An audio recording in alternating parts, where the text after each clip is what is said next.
Hey everyone. So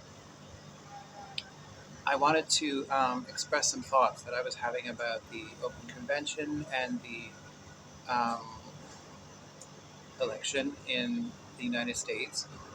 Um, so Joe Biden dropped out, Marianne Williamson is still in the race, and she's pushing for an open convention.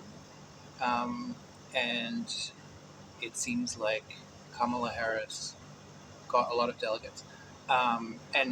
What's interesting to me that I find a little bit strange is that they're very confident about Harris's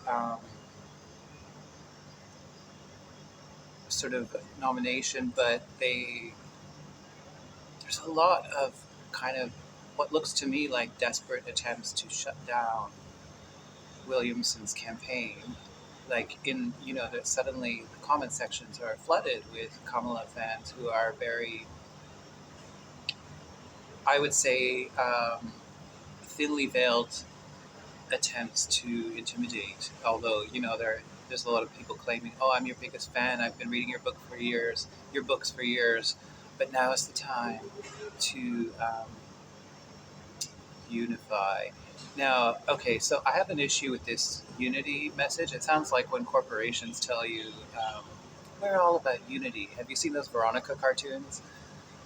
Like our corporation is about unity. It's like a family, which makes me, like Veronica in the video, it makes me want to run the other way. Um, I don't think voting is meant to be about unity. I don't think that's the democratic principle. There's a lot of people in the comments saying it's a constitutional republic or democratic constitution. I'm not sure exactly what America is. It's not the same as Canada, which is a democratic socialist democracy, I think is what it's called. But anyway, um, look, it is very exciting to see how many people are excited about Kamala Harris. That is lovely, and she's the first. She would be the first woman president, and she is a person of color, um, which would. Sorry, there's some background noise. Which would normally excite me in itself, but I have never seen a person of color who reads in her vibe so little like a sort of alternative person or a kind of person of the people. Like, to me, she seems very suburban in her aura emanation, um, if I'm just going on vibes. And then there's her record, which, interestingly enough, like if we're talking about the um, prosecution or persecution of drug offenders in California, that also seems to align with the vibe that I'm picking up. Anyway, actually, my main objection, like the reason I'm not as excited about, she's definitely more exciting than Joe Biden, but the reason I'm not as excited about her as I am about Marianne Williamson, I mean, actually, the gap is huge, if I'm honest with you, um, is because, like, people keep thinking that that the threat of Donald Trump, which to some extent you must admit is a manufactured threat, because the establishment doesn't want to disrupt itself. So they make this kind of all we have to do is get rid of Donald Trump. Really, I mean, it's like it's a matrix of power that has been there for ages, and Trump is kind of like the pimple head of it. But it's there's a hydra behind him. Like, it's not, you're not just going to get rid of him and then they let him in. You do realize, like, he normally a president is not sworn in without revealing their tax records. I actually thought that was a requirement. Um, anyway, so um, the reason that I'm not as excited about Kamala is that I don't think that experience in government is the talisman against a phenomenon like Donald Trump.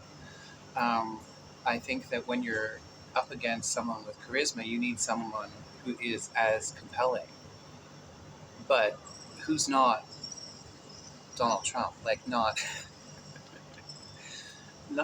like you want someone who can court attention, but they also understand the issues and they have some ethics. And I actually think the role of the presidency is more of a philosophical leader type role than, if I don't know, Speaker of the House or something like that. I don't think that it automatically follows that a senator or a congressperson or a lawyer um, that should be considered the best training for becoming president, because of the fact that it's a different skill set. And actually, the role of president is quite a flexible role. Like, I think that it is a role that is supposed to represent the people, all the people. Whereas up until now, we've been kind of doing this line of succession thing where, the vice president is the heir apparent, and and usually they're, a senator or congressperson. And there's always, like, every time there's progress, there's resistance to progress. I mean, I think the argument that we tried an outsider with Donald Trump, and it was a disaster, is a ridiculous argument, because that was Donald Trump. Like, that was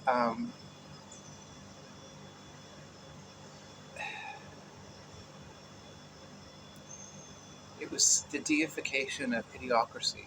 That's what I see it as. Now, there are many Trump fans who I respect and who obviously see him in a completely different way. They see him as a disruptive influence. They see him as a kind of Lone Ranger type, and I don't see him that way, but I respect their view of him.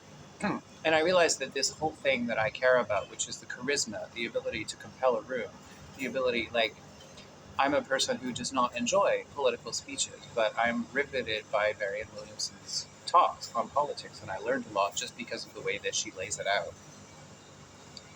Which, if I'm taking myself as the sample, which is maybe not a good sample to take because I'm maybe not representative of the majority, then I think that speaks well to Marianne's ability to hold attention, especially in an age when we are all have our brains fried by Twitter and Instagram, and the attention spans are kind of at a premium.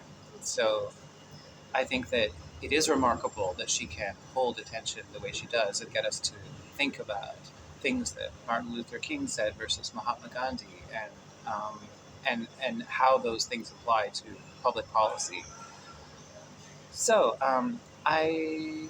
yeah. Anyway. Oh yeah, and I mean, one of the things that I'm most excited about in terms of Marianne Williamson policy-wise is actually the reparations policy, which it's just like a pet thing that I like, because I didn't agree with it initially. I thought that it was divisive, and I thought that it was like, and I thought you couldn't really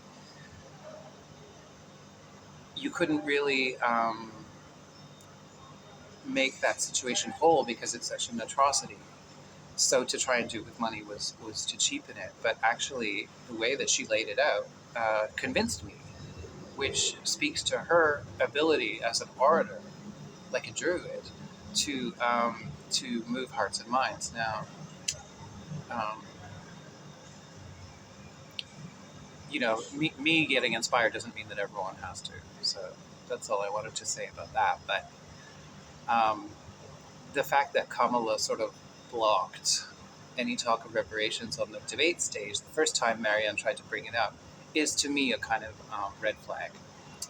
And especially since what she went on to talk about when she interrupted was not that substantive, um, in terms of, like, how are we going to help the people. Like, it was like 20 minutes of her railing at Joe Biden. So I mean, it got a lot of attention, though, which I think was the reason she did it. And I also think that it was to the clips any talk of reparations, which could also potentially have gotten a lot of attention. Um, but Marianne did in the end bring it up in the second debate, so not all was lost. Anyway, oh, love to you all. Yes, I changed my hair because it was really hot in Bangkok, and I needed to lighten the load a little bit. Anyway, so lots of love to you all. Vote your conscience. I'm not here to tell you to vote for Marianne Williamson. I'm here to remind you of the principles of democracy and consider what they mean to you. And you don't have to fall in. Like the thing is with this threat of Donald Trump, there's always going to be a threat. Like right now, they're saying the wolf is at the door, and then in in 28 they're going to be saying that the wolf is under the bed. So I don't think you should not let the threat always dictate your decisions. You should also let your vision of what you want. This is very law of attraction principle. You should let your vision of what you want dictate how you make decisions rather than just the fear of what you don't want. Um, that's how I would go about it. Anyway, from a Canadian who lives abroad, that's my advice. Anyway, lots of love to you all. And go, Marianne, do the thing. Okay, bye.